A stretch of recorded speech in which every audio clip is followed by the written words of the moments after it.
EI, from our K-12 and public university, as well as CRT.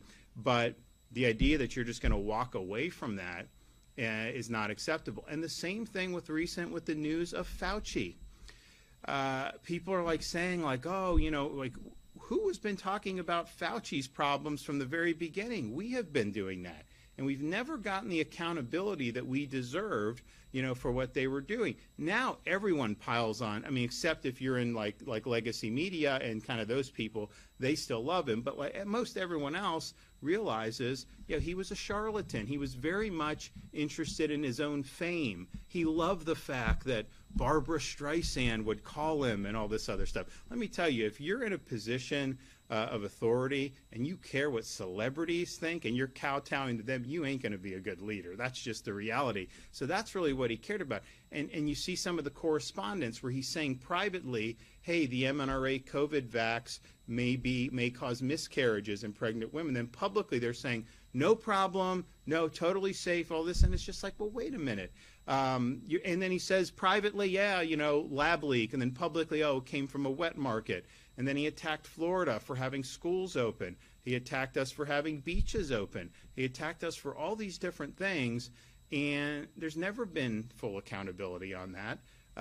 But that was a huge wrong turn for this country.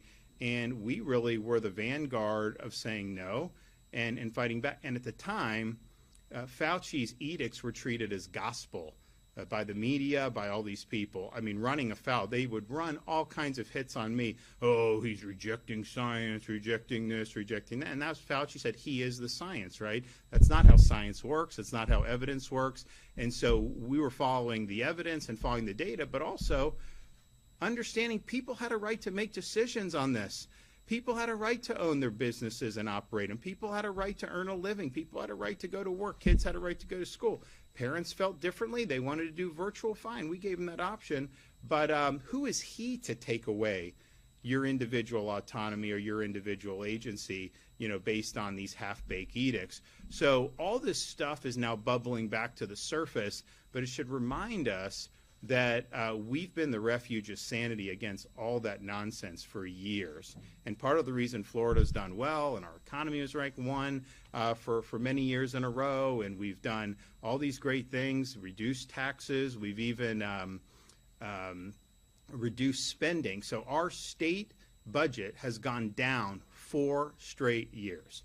Is there another state that can say that?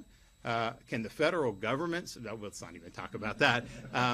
So we've reduced our budget 4 straight years. We've paid down, just since I've been governor,